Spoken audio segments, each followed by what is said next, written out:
Hi friends, this is Hari. Cinema bus அப்டேட்டில் அடுத்தது ஒரு முக்கியமான ஒரு அப்டேட்டுங்க. கோட் திரைப்படம் பெருசாக ஒன்றும் இல்லை, ஆவரேஜ் மூவி தான் அப்படின்ற மாதிரி நியூஸ் வந்தாச்சு. ஸோ கேரளா தளபதி கோட்டை அப்படின்லாம் சொல்லுவாங்க. அங்கேருந்து பார்த்தீங்கன்னா விடியகாலையில் இந்த ரிவ்யூஸ்லாம் வந்துச்சு, ஃபேன் ஷோவோட அந்த ரிவ்யூஸ்லாம். ஸோ எல்லாமே பார்த்தீங்கன்னா நெகட்டிவாக தான் வந்திருக்கு. ஸோ தமிழ்நாட்டில் மிக்சடு ரிவ்யூஸ் தான் வருதுன்னா பார்த்துங்க, அப்போ அந்த அளவுக்கு தான் இருக்குது. ஆனால் இதில் என்ன ஒரு கொடுமைன்னா, இந்த படத்துக்கான ப்ரொமோஷனில் அப்படியே ஊன்னு அப்படியே இந்த பிரேம்ஜிலாம் பார்த்தீங்கன்னா 1500 கோடி அடிக்கும், 1000 கோடி அசால்ட்டாக அடிக்கும் அப்படின்றாங்க.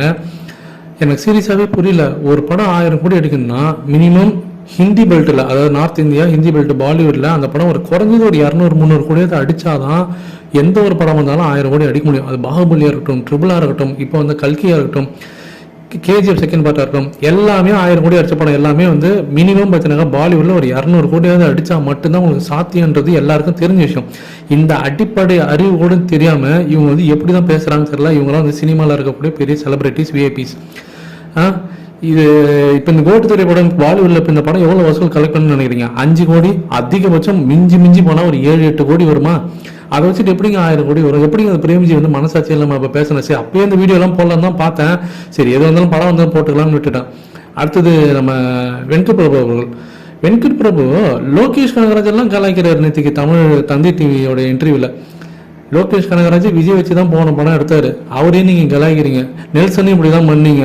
ஆனால் நெல்சன் வந்து ஜெயிலரில் வந்து ஒரு பெரிய பிளாக் பஸ்டர் கொடுத்துட்டாரு. லோக்கியும் அடுத்தது கூலி படத்தை வச்சு பெரிய பிளாக் பஸ்டர் கொடுத்துட்டாரு. அவங்களாம் தப்பிச்சு போயிடுவாங்க ரஜினி சார் வச்சு. ஆனால் நீங்கள் ரஜினி சார் அசிங்கப்பத்தரா நினச்சிட்டு நீங்கள் பேசணும். நீங்கள் இன்னைக்கு உங்கள் கதை என்னாச்சு? அவ்வளோ தான், உங்கள் கதை சாப்டர் க்ளோஸ். இதுக்கப்புறம் நீங்கள் எப்படி கம்பேக் கொடுக்க போறீங்க? நெல்சன் கம்பேக் கொடுத்துட்டாரு, அடுத்தது செகண்ட் பார்ட் வேறு எடுக்க போறாரு. லோக்கி கம்பேக் கொடுக்க போறாரு, அவரும் தப்பிச்சிருவார். நீங்கள் உங்கள் நிலைமை என்ன?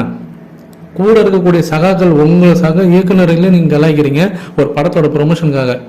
இதில் வேற சிவாஜி படத்துக்கு அப்புறம் ஒரு கமர்ஷியல் படம்னு பார்த்தாக்கா நம்ம தமிழ் சினிமாவில் இதுதான் சொல்லிட்டு வெங்கி பேசும் போதே நினைச்சேன் பெருசாக அதை ஆப் அடிக்க போகிறாங்கன்னா அதான் நடந்திருக்கு. இதுக்கு மேலே நம்ம ரிவ்யூவர்ஸ் ட்ராக்கர்ஸ்லாம் பார்த்தீங்கன்னா நம்ம பிரசாந்த் பார்த்தீங்கன்னாக்கா சொல்கிற ரிவ்யூவில் அப்படியே முட்டு கொடுக்குறாரு. என்ன சொல்கிறது, என்ன மாதிரி ஒரு ரிவ்யூவர்ஸ், என்ன மாதிரி டெக்னிக்கலாக ரிவ்யூ பண்ணுறவங்க ட்ராக்கர்ஸ்லாம் தான் இந்த படத்தை ஒத்து பார்க்கணும். பூத கண்ணாடி போட்டுக்கிட்டு அவங்களுக்கு ஒரு சில குறைகள்லாம் அங்கங்கே தெரிய தான் செய்யும்.